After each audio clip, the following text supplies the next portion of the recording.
സംസ്ഥാനത്തെ പിണറായി വിജയൻ സർക്കാരിന് കനത്ത തിരിച്ചടിയാകുന്ന ഒരു ഉത്തരവ് ഇന്ന് വന്നിട്ടുണ്ട്. ആ ഉത്തരവ് വന്നത് കേന്ദ്ര അഡ്മിനിസ്ട്രേറ്റീവ് ട്രിബ്യൂണലിൽ നിന്നാണ്. കേഡർ തസ്തികകളിൽ IAS ഉദ്യോഗസ്ഥരെ മാത്രമേ നിയമിക്കാവൂ എന്ന ഈ ഉത്തരവ് അസന്നിഗ്ധമായിട്ട് വ്യക്തമാക്കുന്നു. ഒപ്പം തന്നെ IAS ഉദ്യോഗസ്ഥരുടെ നിയമനത്തിനും സ്ഥലം മാറ്റത്തിനും സിവിൽ സർവീസ് ബോർഡിന്റെ അനുമതി വേണം എന്നും ഉത്തരവിൽ പറയുന്നുണ്ട്.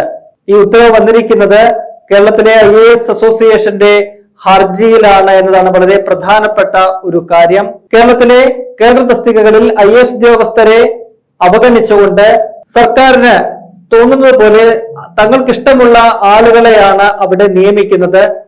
മുൻ IAS ഉദ്യോഗസ്ഥരെ, വിരമിച്ചവരെ ഒക്കെ തന്നെ ആ തസ്തികകളിലേക്ക് നിയമിക്കുന്നുണ്ട്. ഒപ്പം തന്നെ IPS ഉദ്യോഗസ്ഥരെയും ഈ തസ്തികകളുടെ പേരിൽ പല മാറ്റങ്ങൾ വരുത്തിക്കൊണ്ട് തങ്ങൾക്ക് ഇഷ്ടാനുസരണം ഉള്ള നിയമനങ്ങൾ പിണറായി സർക്കാർ കഴിഞ്ഞ 10 വർഷമായിട്ട് നടത്തിക്കൊണ്ടു പോരുകയാണ്. ഇതിനെതിരെയാണ് സംസ്ഥാനത്തെ IAS അസോസിയേഷൻ സെക്രട്ടറി ആയിട്ടുള്ള MG രാജമാണിക്യം, അദ്ദേഹം മുതിർന്ന IAS ഉദ്യോഗസ്ഥരാണ്. ഒപ്പം തന്നെ അതിനകത്തെ ഭാരവാഹിയായിട്ടുള്ള എറണാകുളത്തെ ഇപ്പോഴത്തെ കളക്ടറായിട്ടുള്ള G പ്രിയങ്ക ഉൾപ്പെടെയുള്ളവരെ അസോസിയേഷൻ മുഖേന, അസോസിയേഷൻ എന്നുള്ള നിലയിൽ സർക്കാരിനെതിരെ കേന്ദ്ര അഡ്മിനിസ്ട്രേറ്റീവ് ട്രിബ്യൂണലിനെ സമീപിച്ചിരുന്നു. ഒപ്പം തന്നെ മറ്റൊരു മുതിർന്ന IAS ഉദ്യോഗസ്ഥനായ B അശോക് തനിക്കെതിരായ സർക്കാരിന്റെ പ്രതികാര നടപടികൾ ചോദ്യം ചെയ്തുകൊണ്ടും അഡ്മിനിസ്ട്രേറ്റീവ് ട്രിബ്യൂണലിനെ സമീപിച്ചിരുന്നു. B അശോക് പ്രധാനമായിട്ടും ഉന്നയിച്ചത് 2025 ശേഷം തന്നെ 3 തവണ സ്ഥലം മാറ്റി. അദ്ദേഹം കൃഷി വകുപ്പിലെ സെക്രട്ടറിയായിട്ട് ഇരിക്കെ അദ്ദേഹത്തെ തദ്ദേശ ഭരണ പരിഷ്കാര കമ്മീഷൻ ചെയർമാനായിട്ട് സ്ഥലം മാറ്റി. അതുൾപ്പെടെ ഏതാണ്ട് 3 തവണയാണ് അദ്ദേഹത്തെ സ്ഥലം മാറ്റിയത്. ഇതിനെതിരെയാണ് B അശോക് ആ സ്ഥാനം ഏറ്റെടുക്കാതെ തന്നെ B അശോക് കേന്ദ്ര അഡ്മിനിസ്ട്രേറ്റീവ് ട്രിബ്യൂണലിനെ സമീപിച്ചത്. അത്തരത്തിലുള്ള സ്ഥലം മാറ്റം നേരത്തെ തന്നെ ട്രിബ്യൂണല് റദ്ദാക്കിയിരുന്നു. ആ റദ്ദാക്കിയ നടപടി അത് ഇന്നത്തെ ഉത്തരവിൽ ശരിവെക്കുന്നുണ്ട്. B അശോക് ചൂണ്ടിക്കാട്ടുന്നത് തനിക്കെതിരെ പ്രതികാര നടപടി സ്വീകരിക്കുകയാണ്, ഈ സ്ഥലമാറ്റത്തിനുള്ള മാനദണ്ഡങ്ങൾ കർശനമായിട്ട് പാലിക്കുന്നില്ല എന്നതുൾപ്പെടെയുള്ള കാര്യങ്ങളാണ് B അശോക് ചൂണ്ടിക്കാട്ടിയത്. ആ കാര്യങ്ങളൊക്കെ തന്നെ അംഗീകരിച്ചുകൊണ്ട്, വാദങ്ങൾ അംഗീകരിച്ചുകൊണ്ടാണ് കേന്ദ്ര അഡ്മിനിസ്ട്രേറ്റീവ് ട്രിബ്യൂണൽ വളരെ സുപ്രധാനമായിട്ടുള്ള ഒരു ഉത്തരവ് പുറപ്പെടുവിച്ചിരിക്കുന്നത്. അതിൽ പറയുന്നത് ഈ IAS ഉദ്യോഗസ്ഥരുടെ സ്ഥലം മാറ്റത്തിന് അതിന് നിശ്ചിതമായ ഒരു കാലാവധിയുണ്ട്. അത് പൂർത്തിയാക്കിയാൽ മാത്രമേ IAS ഉദ്യോഗസ്ഥരെ സ്ഥലം മാറ്റാവൂ. കൂടാതെ സിവിൽ സർവീസ് ബോഡിയുടെ ഒരു അനുമതി വേണം, കേന്ദ്ര സിവിൽ സർവീസ് ചട്ടങ്ങൾ പാലിക്കുകയും വേണം എന്ന് ഈ ഉത്തരവിൽ പറയുന്നുണ്ട്. എന്തായാലും വളരെ സുപ്രധാനമായിട്ടുള്ള ഒരു ഉത്തരവാണ്. ഒപ്പം തന്നെ അതിനേക്കാളും പ്രധാനമായിട്ടുള്ള വിധി എന്ന് പറയുന്നത് ഈ കേഡർ തസ്തികകളിലെ IAS ഉദ്യോഗസ്ഥരുടെ നിയമനമാണ്. കേഡർ തസ്തികകളിൽ IAS ഉദ്യോഗസ്ഥരെ മാത്രമേ നിയമിക്കാവൂ എന്നത് ഫലത്തിൽ സംസ്ഥാന സർക്കാരിന് കനത്ത തിരിച്ചടിയാണ്. നിലവിൽ ഇപ്പോൾ IMG ഡയറക്ടർ സ്ഥാനം, ഒപ്പം തന്നെ സംസ്ഥാനത്തെ എക്സൈസ് കമ്മീഷണർ തസ്തിക, കില ഡയറക്ടർ എന്നീ 3 പദവികളിൽ ഇരിക്കുന്നവർക്ക് അവരുടെ സ്ഥാനങ്ങൾ നഷ്ടപ്പെടുമെന്നതാണ് ഏറെ പ്രധാനപ്പെട്ട ഒരു കാര്യം. അതിൽ ഏറ്റവും സുപ്രധാനമായിട്ടുള്ളത് എന്ന് പറയുന്നത് എക്സൈസ് കമ്മീഷണർ പോസ്റ്റ് ആണ്. അത് കേഡർ തസ്തിക, അത് IAS ഉദ്യോഗസ്ഥർക്ക് അർഹതപ്പെട്ടതാണ് എന്നതാണ് ഇന്നത്തെ വിധിയിലൂടെ വ്യക്തമാകുന്നത്. അങ്ങനെയെങ്കിൽ നിലവിൽ ഈ എക്സൈസ് കമ്മീഷണർ പദവിയിൽ ഇരിക്കുന്ന IPS ഉദ്യോഗസ്ഥനായിട്ടുള്ള ഈ ADGP MR അജിത് കുമാറിനെ അവിടെ നിന്നും മാറ്റേണ്ടി വരും. അതിന് സർക്കാർ നിർബന്ധിതമാക്കുമെന്നാണ് വളരെ പ്രധാനപ്പെട്ട ഒരു കാര്യം. IMGയുടെ ഡയറക്ടർ സ്ഥാനത്ത് മുൻപ് K ജയകുമാർ, മുൻ ചീഫ് സെക്രട്ടറിയും ഒക്കെ തന്നെയാണ് അദ്ദേഹം. നിലവിൽ അദ്ദേഹം തിരുവിതാംകൂർ ദേവസ്വം ബോർഡ് പ്രസിഡന്റ് ആണ്. അദ്ദേഹത്തെയാണ് IMGയുടെ ഡയറക്ടറായിരിക്കെയാണ് ദേവസ്വം ബോർഡ് പ്രസിഡന്റ് സ്ഥാനത്തേക്ക് നിയമിച്ചത്. അപ്പോൾ തന്നെ അത് വലിയ വിവാദമാവുകയും ഇരട്ട പദവി പ്രശ്നമൊക്കെ ഉയർന്നു വരികയും ചെയ്തപ്പോൾ K ജയകുമാർ തന്നെ പറഞ്ഞിരുന്നു താൻ ഈ പദവിയിൽ നിന്നും ഒഴിയുകയാണെന്ന് പറഞ്ഞിരുന്നു. അതുമായി ബന്ധപ്പെട്ടുള്ള കൂടുതൽ തുടർ നടപടികൾ എന്തെന്നതിൽ വ്യക്തതയില്ല. അദ്ദേഹം ആ പദവി ഒഴിഞ്ഞു എന്നുള്ളതിലൊക്കെ തന്നെ അവ്യക്തത തുടരുകയാണ്. എന്തായാലും ആ പദവിയിൽ ഇനിയിപ്പോൾ K ജയകുമാറിനെ അവിടെ നിയമിക്കാൻ പറ്റില്ല, അദ്ദേഹത്തെ അവിടെ നിന്നും മാറ്റേണ്ടി വരും. മാത്രവുമല്ല IPS ഉദ്യോഗസ്ഥനെ നിയമിക്കാൻ സാധിക്കില്ല, IAS ഉദ്യോഗസ്ഥനെ തന്നെ നിയമിക്കേണ്ടി വരും. അത് സർവീസിലുള്ളവരെ തന്നെ നിയമിക്കേണ്ടി വരും. K ജയകുമാർ IAS ഉദ്യോഗസ്ഥനാണ്, പക്ഷെ അദ്ദേഹം വിരമിച്ചിട്ട് നാളുകൾ ഏറെ ആയിട്ടുണ്ട്. വീണ്ടും അദ്ദേഹത്തിന് നിയമനങ്ങൾ ഇങ്ങനെ നൽകിക്കൊണ്ടിരിക്കുകയായിരുന്നു സർക്കാർ. അപ്പോൾ ഇനി അത് അനുവദിക്കാനാകില്ല, അത്തരത്തിലുള്ള നിയമനങ്ങൾ പാടില്ല എന്നാണ് ഈ കേന്ദ്ര അഡ്മിനിസ്ട്രേറ്റീവ് ട്രിബ്യൂണൽ വ്യക്തമാക്കിയിരിക്കുന്നത്. അപ്പോൾ സ്വാഭാവികമായിട്ടും പുതിയ ഒരാളെ അവിടെ നിയമിക്കേണ്ടി വരും, സർവീസിലുള്ള ആളെ തന്നെ നിയമിക്കേണ്ടി വരും. അതുപോലെ തന്നെയാണ് കില ഡയറക്ടർ സ്ഥാനത്തേക്കും സമാനമായ രീതിയിൽ IAS ഉദ്യോഗസ്ഥരെ തന്നെ നിയമിക്കും.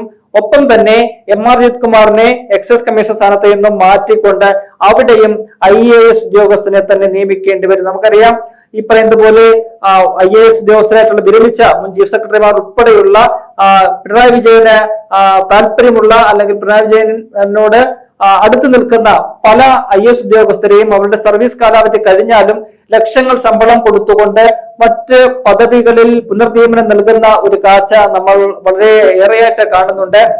ഉദാഹരണമായിട്ട് പറയുകയാണെങ്കിൽ മുൻ ചീഫ് സെക്രട്ടറി ആയിട്ടുള്ള KM എബ്രഹാം അദ്ദേഹത്തെ ഇപ്പോൾ കിഫ്ബിയുടെ CEO ആയിട്ട് വെച്ചിരിക്കുകയാണ്. അത്തരത്തിൽ പല നിയമനങ്ങളും നടത്തിയിട്ടുണ്ട്. ചീഫ് സെക്രട്ടറി സ്ഥാനത്ത് നിന്ന് വിരമിക്കുന്നവർക്ക് ഉൾപ്പെടെയുള്ള മുതിർന്ന IAS ഉദ്യോഗസ്ഥരെയൊക്കെ തന്നെ മറ്റ് ഓരോരോ പദവികൾ സൃഷ്ടിച്ചുകൊണ്ട് അവിടെ നിയമിച്ച് അവിടെ ലക്ഷക്കണക്കിന് രൂപ ശമ്പളം നൽകുന്ന ഒരു ധൂർത്താണ് സംസ്ഥാന സർക്കാർ നടത്തിക്കൊണ്ടിരിക്കുന്നത്. അതിന്റെ ഭാഗമായിട്ടാണ് പല നിയമനങ്ങളും K ജയഗോപാൽ ഉൾപ്പെടെ നിയമനങ്ങൾ അവിടെ ഈ IMG ഡയറക്ടർ സ്ഥാനത്തേക്ക് നടത്തിയത്. അതിനെയൊക്കെ തന്നെ നേരത്തെ തന്നെ പലതവണ IAS അസോസിയേഷൻ ചോദ്യം ചെയ്തിട്ടുള്ളതാണ്. എന്നാൽ അത് മുഖവിലേക്ക് എടുക്കാൻ സംസ്ഥാന സർക്കാർ തയ്യാറായിരുന്നില്ല. അതിനെ തുടർന്നാണ് ഏറ്റവും ഒടുവിൽ അസോസിയേഷൻ കേന്ദ്ര അഡ്മിനിസ്ട്രേറ്റീവ് ട്രിബ്യൂണലിനെ സമീപിച്ചത്. എന്തായാലും അവരുടെ ആ ഹർജിയിൽ അവരുടെ ആവശ്യങ്ങളെല്ലാം തന്നെ കേന്ദ്ര administrative tribunal justice Sunil Thomas ഒപ്പം തന്നെ ട്രിബ്യൂണൽ അംഗമായിട്ടുള്ള V രമ മാത്യു എന്നിവരുടെ ബെഞ്ചാണ് അത്തരമൊരു സുപ്രധാനമായ ഉത്തരവ് പുറപ്പെടുവിച്ചിരിക്കുന്നത്.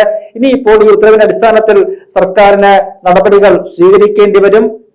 ഈ പറയുന്ന പോലെ പ്രധാനമായിട്ടും കേരള തസ്തികയിൽ IAS ഉദ്യോഗസ്ഥരെ മാത്രമേ നിയമിക്കാൻ പറ്റൂ.